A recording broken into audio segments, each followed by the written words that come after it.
Selamat Natal, Merry Christmas, saudara-saudara yang dikasihi Tuhan, khususnya jemaat House for All Nation di Calgary dan semua yang mengikuti ibadah ini secara online dan virtual. Saya sadar bahwa Natal di tahun 2020 berbeda dengan Natal-Natal tahun sebelumnya. Kita hidup di dalam zaman yang sulit, kita hidup dalam situasi yang tidak kita harapkan, tidak kita inginkan, dan tidak pernah kita bayangkan dan impikan.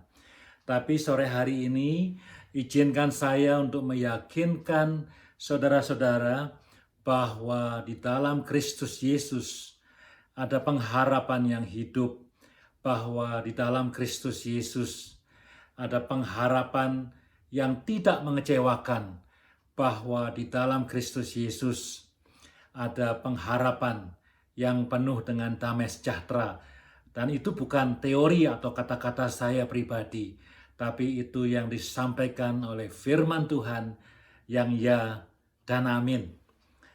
Mari kita buka Alkitab kita membuka dalam Injil Lukas pasal yang kedua, mulai dari ayat yang ke-8. Saya akan bacakan dengan cepat bagi saudara-saudara sekalian. Injil Lukas pasal yang kedua, mulai dengan ayat yang ke-8. Di daerah itu ada gembala-gembala yang tinggal di padang, menjagai kawanan ternak mereka pada waktu malam hari.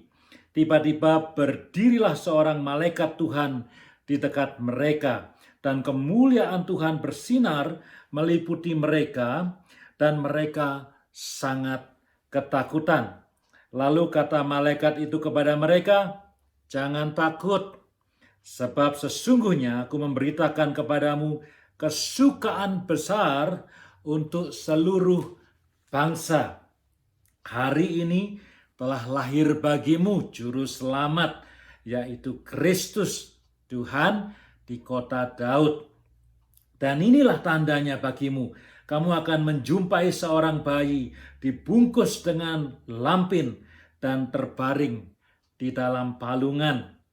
Dan tiba-tiba tampaklah bersama-sama dengan malaikat itu sejumlah besar bala tentara surga yang memuji Allah, katanya, "Kemuliaan bagi Allah di tempat yang maha tinggi." Perhatikan ini, "dan damai sejahtera di bumi di antara manusia yang berkenan kepadanya." Setelah malaikat-malaikat itu meninggalkan mereka dan kembali ke surga, gembala-gembala itu berkata seorang kepada yang lain, "Mari kita pergi ke Bethlehem." Untuk apa, saudara? Untuk melihat apa yang terjadi di sana seperti yang diberitahukan Tuhan kepada kita melalui malaikatnya. Lalu mereka, perhatikan ini, mereka cepat-cepat berangkat dan menjumpai Maria dan Yusuf dan bayi itu yang sedang berbaring di dalam palungan. Dan ketika mereka melihatnya, mereka memberitahukan apa yang telah dikatakan kepada mereka tentang anak itu. Dari semua orang yang mendengarnya, dan semua orang yang mendengarnya heran tentang apa yang dikatakan gembala-gembala itu kepada mereka. Tetapi Maria menyimpan segala perkara itu dalam hatinya dan merenungkannya. Maka kembalilah gembala-gembala itu sambil memuji dan memuliakan Allah. Karena apa? Karena segala sesuatu yang mereka dengar, karena segala sesuatu yang mereka lihat, karena segala sesuatu yang mereka alami itu persis seperti yang dikatakan kepada mereka. Puji Tuhan, demikianlah firman Tuhan. Saudara, saya akan mengajak saudara untuk fokus saat ini pada ayat yang ke-8. Dikatakan di sana, pada malam hari yang gelap, ada sekumpulan gembala-gembala di padang yang sedang menjaga kawanan ternak. Saya mau kita fokus pada kata menjaga, kata kerja menjaga, watching over.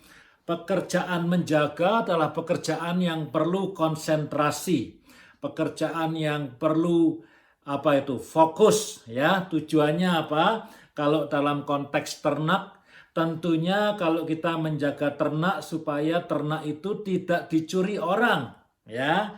Tujuannya apa? Supaya ternaknya aman, tidak dicuri orang. Di dalam perjanjian baru Tuhan Yesus sendiri mengatakan bahwa pencuri itu biasanya datang pada malam hari. Pencuri bisa datang pada siang hari, tapi biasanya malam hari.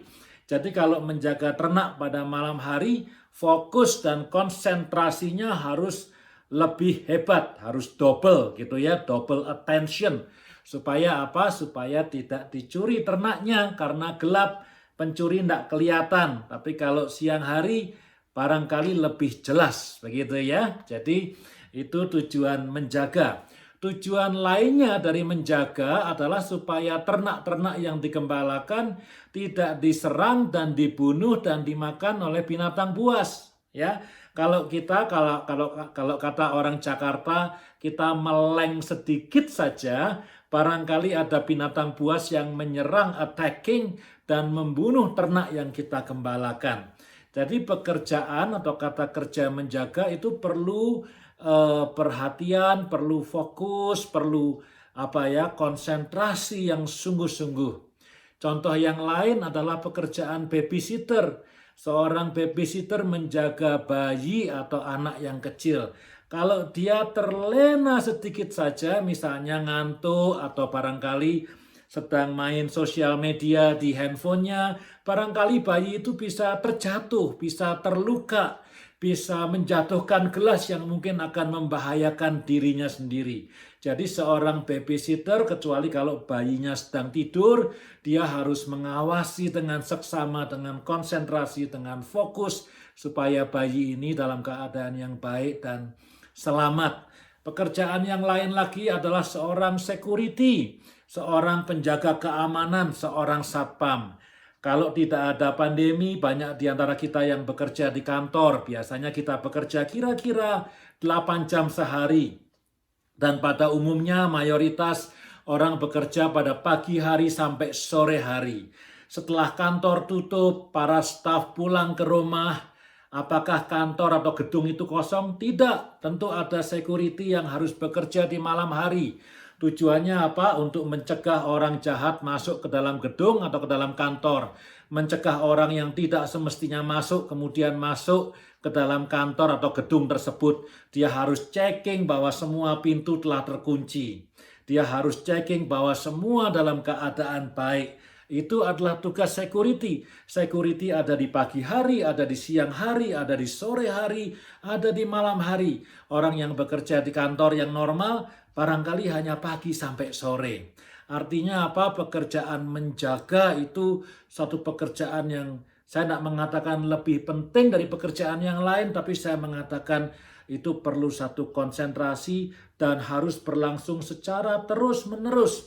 Kalau ada waktu di mana si penjaga itu, entah itu penjaga ternak, penjaga anak kecil, atau penjaga kantor terlena, tertidur, atau tidak fokus, maka pencuri bisa masuk atau orang yang tidak semestinya bisa masuk, atau sesuatu yang berbahaya bisa terjadi kepada entah itu ternak, entah itu kepada bayi yang diasuh oleh seorang babysitter. Ya, jadi kalau kita sedang tugas sebagai seorang security atau seorang penjaga, kita perlu tidak boleh orang itu ngantuk. Ya, harus berjaga-jaga betul-betul demi keamanan apa yang dijaganya. Apalagi peristiwa ini terjadi pada malam hari gelap, jadi tidak bisa melihat dengan jelas.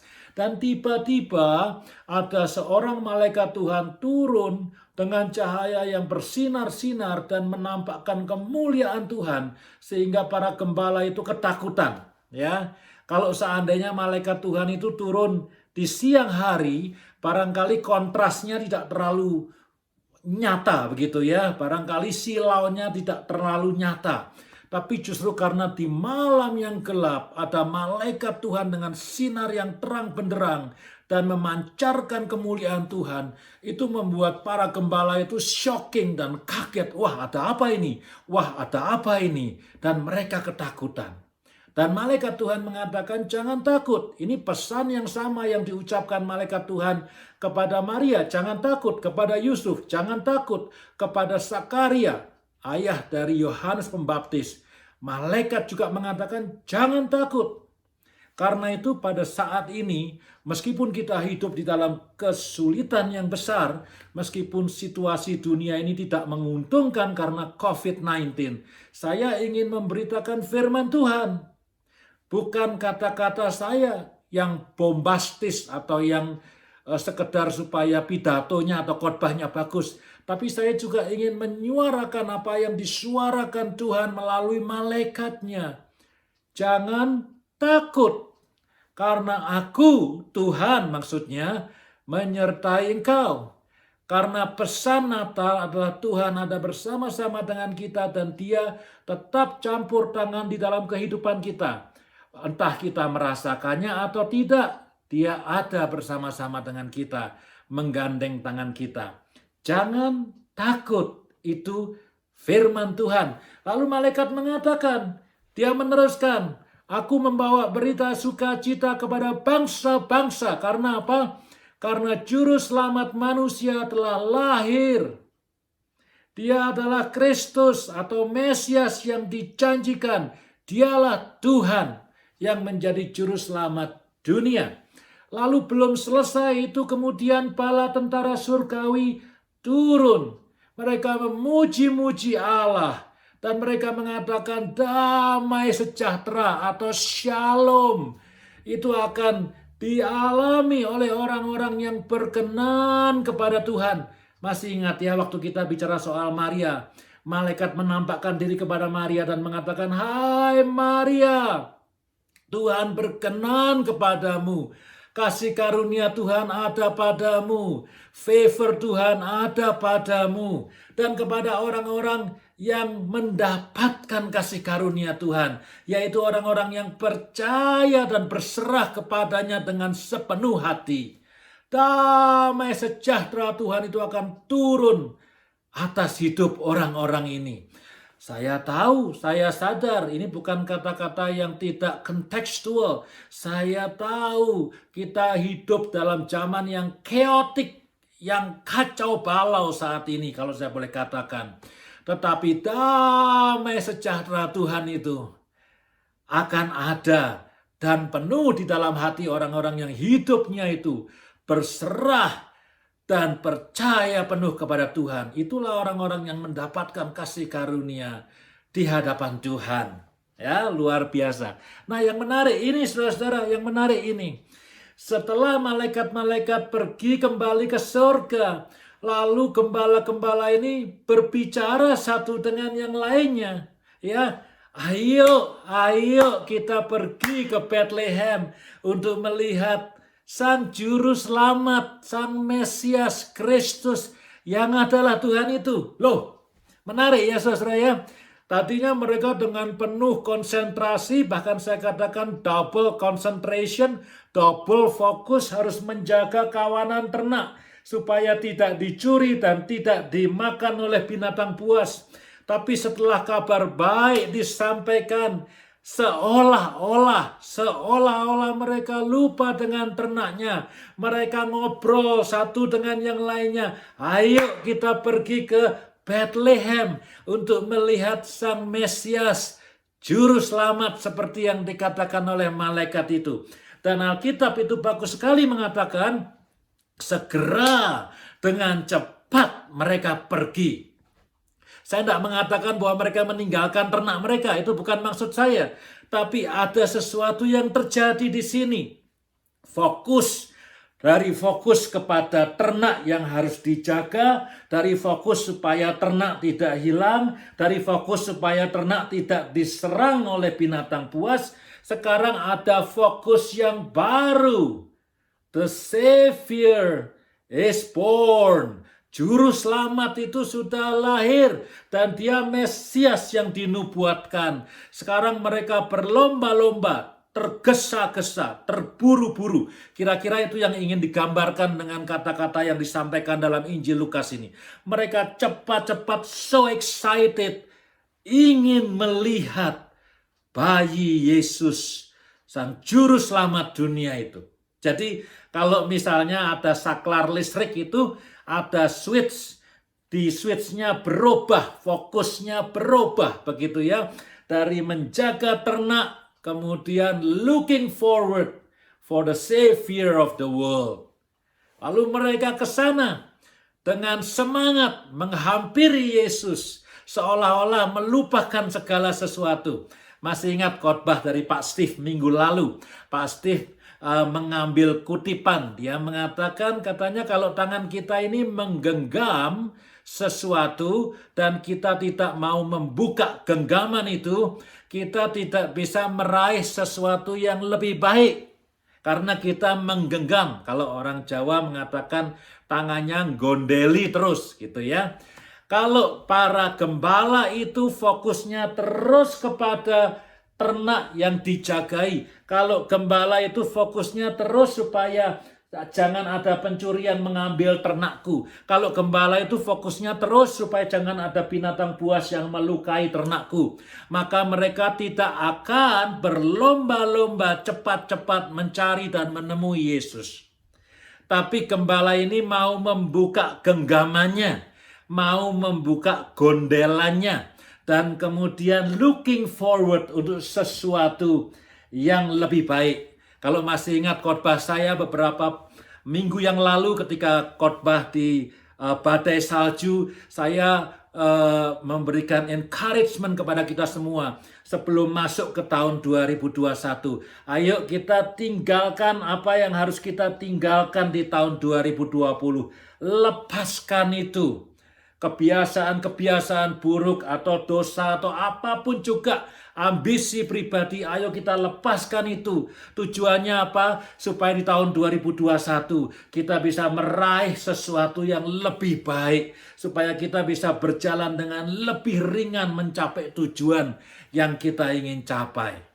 Nah, ini gembala-gembala ini yang tadinya dengan double konsentrasi menjaga ternak, melepaskan genggaman itu, lalu berlomba-lomba untuk mencari dan menemui Yesus, Sang Mesias, Sang Juru Selamat dunia. Nah, bukan itu saja, saudara. Yang menarik adalah setelah mereka itu bertemu dengan Yesus, dengan Maria, dan dengan Yusuf, kemudian mereka menjadi witness, mereka menjadi saksi, mereka menyaksikan apa yang mereka lihat, apa yang mereka dengar, apa yang mereka alami, ternyata semuanya persis dengan seperti yang dikatakan malaikat kepada mereka. Dan ketika mereka berkata-kata menyaksikan kebesaran Tuhan, menyaksikan bagaimana pesan Tuhan kepada mereka itu betul-betul real, bahwa the Savior of the world sudah lahir dan sudah datang. Orang-orang yang mendengarkannya dikatakan apa? Mereka takjub, mereka heran. Bayangkan saudara, gembala-gembala bukan orang sekolahan. Mereka bukan imam, mereka bukan nabi, mereka bukan pendeta, mereka bukan ahli pidato. Barangkali kalau zaman sekarang mereka sekolahnya juga mungkin tidak selesai high school atau barangkali tidak selesai SD barangkali. Kita tidak pernah tahu. Mereka orang-orang yang sederhana. Tidak sama dengan orang Majus yang kita bahas minggu lalu. Orang Majus orang yang berpengetahuan. Mereka disebut sebagai the wise men, orang-orang yang berhikmat. Gembala is just simple people. Tapi ketika mereka itu mengalami, mendengar, melihat apa yang dikatakan Tuhan kepada mereka, mengalami melalui hidupnya sendiri, lalu mereka itu dengan riang dan spontaneously, dengan sukacita memuji Tuhan, memuliakan Tuhan, dan menyaksikan Injil, kabar baik, keselamatan melalui Yesus Kristus. Dan orang-orang yang mendengarkannya itu kemudian heran dan takjub. Nah, saudara, kalau di depan saudara ada selembar kertas, coba ambil pena dan tuliskan di sana. Ini antara saudara dengan Tuhan. Tuliskan di selembar kertas. Apakah yang selama ini telah menyita perhatian, tenaga, waktu, emosi dari saudara-saudara sekalian? Pada waktu itu, 2000 tahun yang lalu, gembala-gembala di padang is so captivated. Ya, captivated itu apa? Betul-betul semuanya, matanya harus awas, ya. Kalau ada misalnya binatang buas datang harus segera diusir dengan tongkat gitu ya. Jadi harus alert, full alert, nggak bisa ngantuk-ngantuk, nggak bisa setengah-setengah, konsentrasi penuh, pikiran, semuanya. Demi apa? Demi keselamatan dari ternak yang digembalakan. Nah, pertanyaan saya, hari-hari ini, apa yang menyita pikiran kita? Apa yang menyita tenaga, waktu, emosi, yang sering kali membuat kita kelelahan, sering kali membuat kita stres, sering kali membuat kita putus asa rasanya. Coba apa? Saya tidak tahu apa itu. Mungkin kalau pada waktu itu gembala takut kehilangan domba. Apa yang kita takuti? Kehilangan kesehatankah? Kehilangan pekerjaankah? Kehilangan apa? Apa yang kita takuti yang sampai merampas pikiran, jiwa. Kadang-kadang sukacita kita pun hilang, damai sejahtera juga pergi. Gara-gara apa itu ya, fokus sekali, so captivated by something, mengejar sesuatu. Mungkin itu suatu ambisi pribadi. Adakah itu, saudara? Kalau itu ada, coba dituliskan apa itu. Saya beri contoh saja. Ini contoh bukan contoh yang buruk, contoh yang baik. Hari-hari ini orang so captivated dengan hidup bersih. Betul? Mau masuk ke mall, kita pakai hand sanitizer dulu. Ya? Mau masuk ke mall, kita pakai masker dulu. Saya sering melihat orang yang sudah turun dari mobil, mau deket pintu mall, lalu kembali ke mobil lagi. Ada apa? Oh, lupa bawa maskernya. Mau bertemu dengan orang, berpikir 2 kali. Karena katanya tidak boleh bertemu dulu. Kalau ketemu ya ada social distance supaya aman. Jadi orang betul-betul fokus sekali bagaimana supaya hidup sehat. Apakah itu buruk? Tidak. Itu hal yang baik yang sekarang dilakukan oleh banyak sekali orang di dunia ini. Ya, saudara, saya tidak tahu. Saudara boleh berpikir, kalau belum ketemu barangkali setelah ibadah ini coba cari apa yang selama ini telah menjadi fokus dari hidup kita. Atau kalau kita mau lebih mudah, lebih real gitu ya, sepanjang tahun 2020 ini. Apa yang telah menyita perhatian, menyita energi, menyita emosi, dan mencuri sukacita barangkali. Mencuri damai sejahtera dari hidup kita. Membuat kita stres, membuat kita capek. Coba apa itu? Saudara-saudara, malaikat Tuhan mengatakan dalam Injil Lukas, Sang Mesias, Juru Selamat, Kristus yang adalah Tuhan, telah lahir di dunia. Dan dia membawa bukan saja keselamatan, tetapi damai sejahtera bagi orang-orang yang berkenan kepadanya. Siapa itu?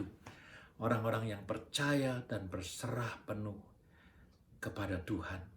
Ada shalom, ada damai sejahtera. Ini bukan jualan obat, ini firman Tuhan yang ya dan amin. Saya tertarik, saudara-saudara, kenapa yang diutus Tuhan itu malaikatnya? Kenapa bukan imam? Kenapa bukan nabi? Kenapa bukan pendeta?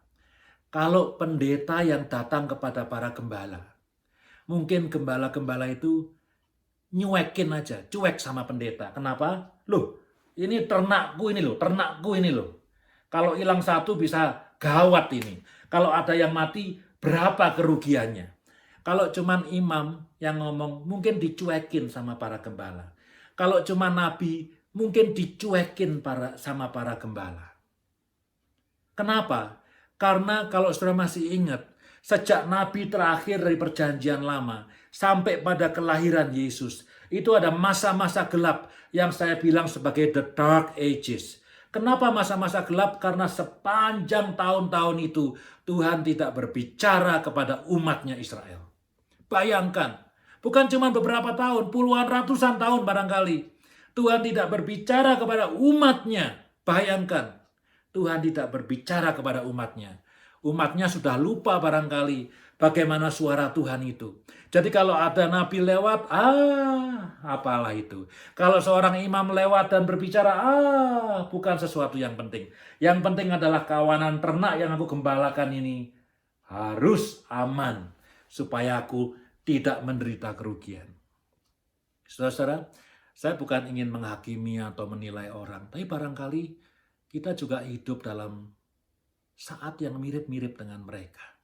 Mungkin kita sudah sering mendengarkan kata-kata yang memberi kita semangat. Dan kita katakan, tapi Pak, kenyataannya kan tidak seperti itu. Kita ini sulit, pekerjaan hilang, stres dalam pekerjaan, karena harus bekerja dengan lebih, bekerja dengan khawatir, contacted dengan COVID-19, dan seterusnya, dan seterusnya. Saya tidak jualan obat. Saya ingin mengatakan firman Tuhan, tadi yang kita baca jelas sekali mengatakan, damai sejahtera dikaruniakan kepada orang-orang yang berkenan kepadanya. Mereka yang percaya dan berserah penuh kepada Tuhan akan menikmati dan mengalami shalom dari Tuhan sendiri. Oleh karena itu, karena para gembala itu so occupied dan so captivated kepada ternaknya, Tuhan itu mengirimkan malaikatnya. Dan dikirimkannya itu pada malam hari, supaya apa? Supaya dia terang benderang, supaya dia mengagetkan para gembala, supaya dia menarik perhatian para gembala. Hey, this is the message of the Lord. This is the word of God. The Savior of the world telah lahir. Dia adalah Mesias yang pernah dijanjikan. Kristus adalah Tuhan. Luar biasa ya saudara-saudara ya. Tadi saya sudah minta saudara-saudara untuk menuliskan itu. Apa yang selama ini menyita perhatian, tenaga, waktu, dan emosi saudara. Hal yang kedua, apakah kita mau mengambil respon sama seperti dengan gembala-gembala itu? Melepaskan genggaman kita kepada sesuatu yang lama. Dan looking forward kepada sesuatu yang baru. Saya tahu kebanyakan dari kita sudah menerima Yesus sebagai Tuhan dan Juru Selamat. Mungkin saudara mengatakan, aku sudah percaya Yesus. Ya, puji Tuhan kalau sudah percaya Yesus. Tapi saya sadar, tahun 2020 ini tahun yang chaotic sekali. Betul? Orang-orang yang percaya kepada Tuhan Yesus, bahkan yang percaya kepada Tuhan Yesus, di tahun 2020 punya reaksi yang berbeda. Karena apa? Tadi sudah saya katakan di awal, kita hidup dalam zaman yang sulit. Banyak yang kehilangan pekerjaan. Banyak yang harus ditinggalkan oleh orang-orang yang mereka sayangi karena virus ini. Banyak yang hidup dalam ketakutan, yang struggling dalam ekonomi, dalam pekerjaan. Banyak bisnis yang harus tutup. Saya bayangkan betapa sulitnya ini. Saudara-saudara, pesan Natal menjadi sangat relevan saat ini. Ayo kita tinggalkan segala ketakutan kita. Ayo kita tinggalkan segala kekhawatiran kita. The Savior of the world. The Shalom, damai sejahtera. Itu available. Apakah kita mau mengambil respon seperti gembala? Melupakan, membuka genggaman ketakutan kita. Dan sekarang menjadi percaya penuh. Menjadi berserah penuh kepada Yesus, sumber dari damai sejahtera itu. Ayo, saya ajak. Gembala-gembala itu saling berkata satu dengan yang lainnya. Ayo kita pergi mencari Yesus. Saya ingin, ayo kita semua bukan hanya pergi mencari Yesus sendirian. Katakan kepada yang lain, katakan kepada suami, katakan kepada istri, kepada keponaan, kepada ibu, kepada ayah, kepada mertua. Katakan kepada teman-teman yang lain. Kita memang hidup dalam zaman yang sulit, kita memang hidup dalam situasi yang tertekan, kita memang hidup dalam situasi yang tidak kita harapkan. Tapi hey, firman Tuhan mengatakan ada damai sejahtera di dalam percaya dan berserah penuh kepada Yesus. Ayo, beri semangat, beri kata-kata yang positif. Ini saatnya kita switching the light. Kita switching the focus. Lepaskan genggaman yang lama. Pergi mencari, percaya, dan berserah kepada Tuhan Yesus. Dan yang terakhir, saudara. Jangan berhenti untuk menyaksikan kabar baik ini kepada orang lain. Saudara-saudara, hidup boleh sulit.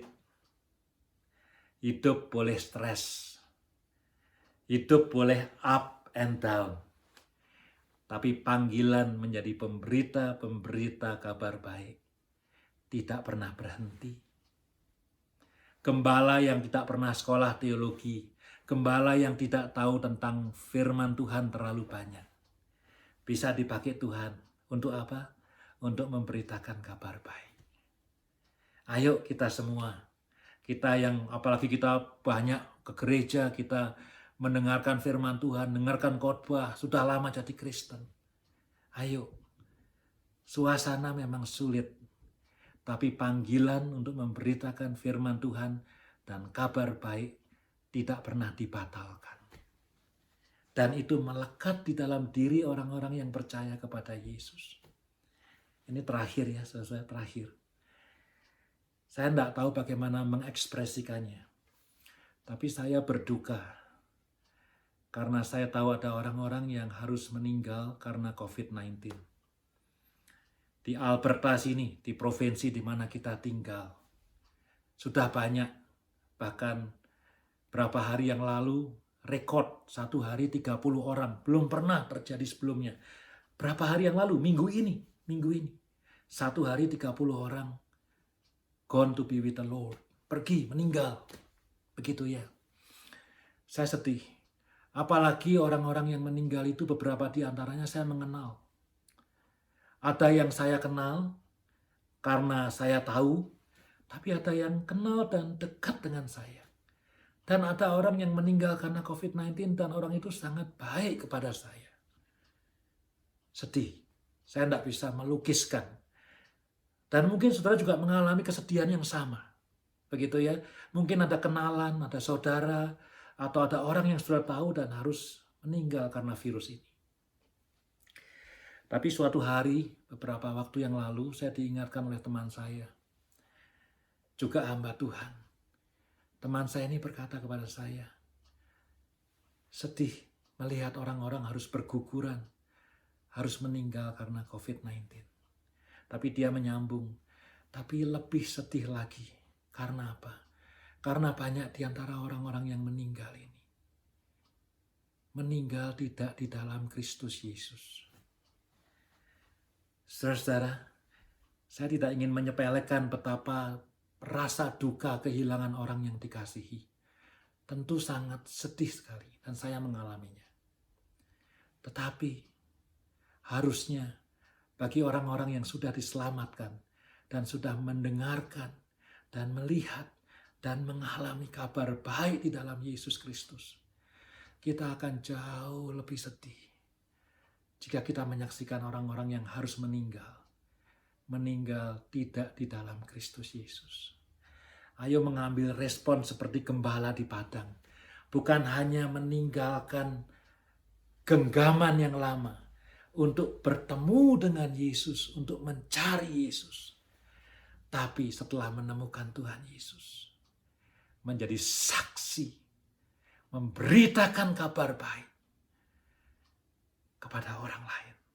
Sampai orang-orang boleh merasa heran dan takjub akan kasih karunia, keselamatan, dan damai sejahtera yang diberikan Tuhan melalui dan di dalam Yesus Kristus.